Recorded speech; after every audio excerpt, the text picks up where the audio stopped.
Assalamualaikum warahmatullahi wabarakatuh. Berjumpa kembali lagi bersama aku di sini. Dan di tanganku ini ada sebuah handphone Vivo V9. Sudah dalam keadaan bongkar seperti ini dan kasusnya di sini adalah terkunci kata sandi PIN. Jadi yang punya itu sudah lupa untuk PIN layarnya ini karena handphonenya ini lama tidak dipakai. Sebelumnya handphone ini dilakukan pergantian LCD ya.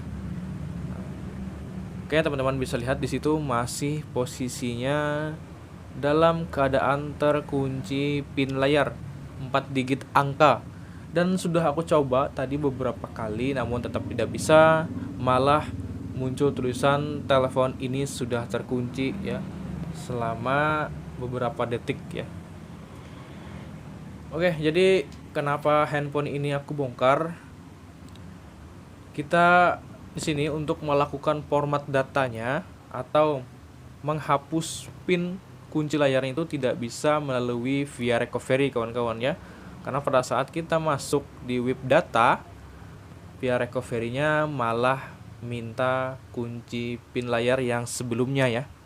Jadi tidak bisa kita gunakan untuk cara itu. Dan di sini dibongkar alasannya karena di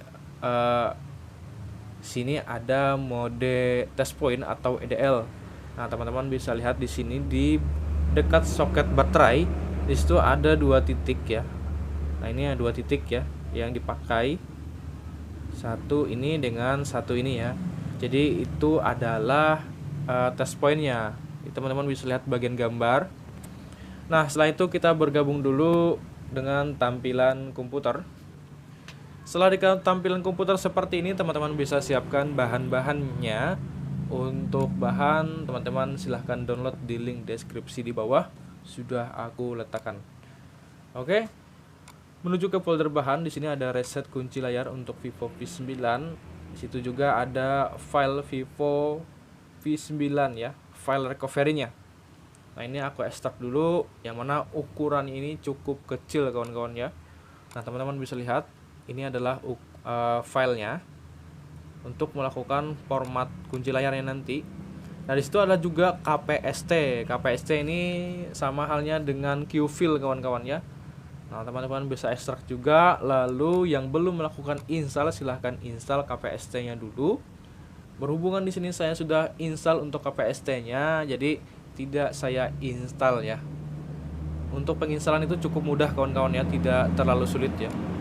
Oke, KPST ataupun QFill ya. Nah, sebelum arah melakukan memformat kunci layarnya, teman-teman install dulu driver Qualcomm di laptop teman-teman ataupun PC ya.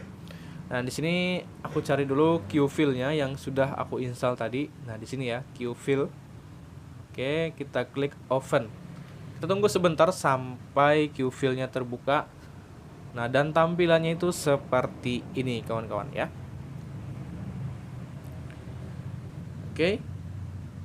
Langkah kedua, kita buka dulu device manajernya pada komputer. Fungsinya nanti biar kita bisa lihat apakah handphone bisa terkoneksi dengan baik atau belum ya. Nah, ini kita buka device manager pada komputer. Ingat sekali lagi, teman-teman harus install driver Qualcomm-nya biar handphone bisa terdeteksi dengan baik pada komputer ataupun laptop kawan-kawan. Oke, di sini kita lanjut ya. Pada QFill-nya kita select build itu kita pilih yang flat build ini ya. Ingat flat build, lalu kita masukkan file Vivo yang kita ekstrak tadi ya. Nah, teman di bagian browser sini, nah program file, lalu kita arahkan ke file factory reset Vivo P9 tadi yang kita ekstrak kawan-kawan. Nah, ini ya. Kita masukkan frog MMC-nya. Kita klik open. Nah, bagian situ ya. Lalu di load XML ini kita klik juga, double klik. Nah, kita masukkan raw programnya yang 0, raw program 0 ya. di dalam folder Vivo P9-nya. Setelah itu masukkan patch 0-nya, kita klik open juga.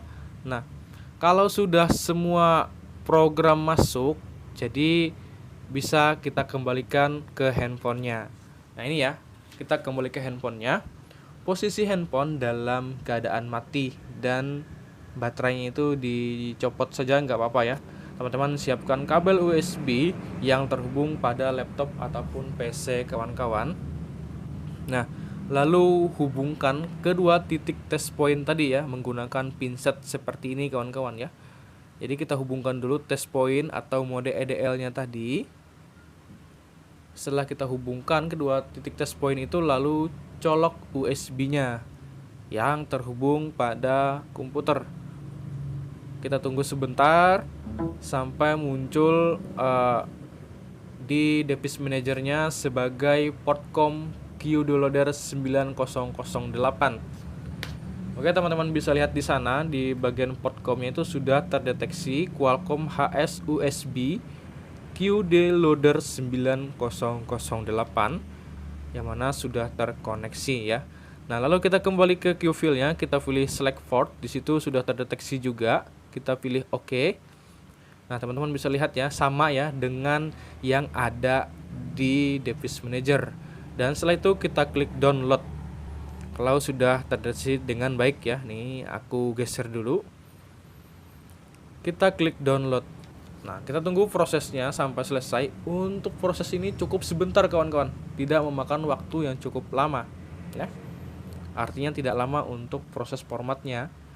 Di situ sudah berjalan, maka muncul notifikasi download sukses, artinya sudah selesai dan kembali ke handphonenya. Ini kita copot kabel USB-nya dan kita pasang baterainya kawan-kawan ya. Proses format kunci layar ini cukup sebentar. Cuman yang lama itu adalah persiapannya saja kawan-kawan. Oke, di sini handphone sudah nyala dan kita tunggu proses loadingnya.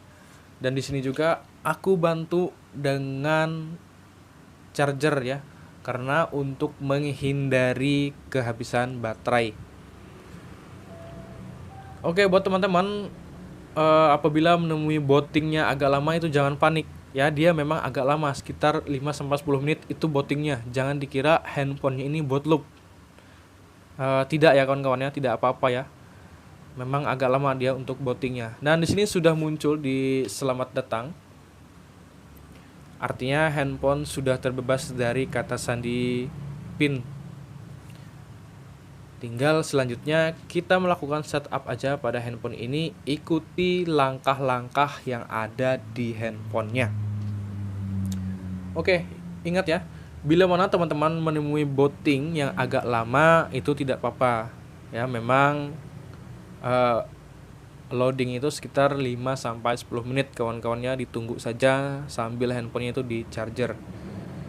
Dan handphone sudah bisa masuk ke tampilan layar menu utama setelah kita lakukan setup seperti ini. Alhamdulillah ya, untuk pin layar sudah hilang. Jadi dengan metode ini semua data yang ada di handphone akan hilang. Oke, teman-teman bisa lihat di sini di bagian tentang ponsel ya. Nah, di sini untuk modelnya bisa lihat sendiri. Oke kawan-kawan, terima kasih telah menonton video ini. Sekian tutorial yang dapat saya berikan hari ini. Terima kasih, semoga bermanfaat.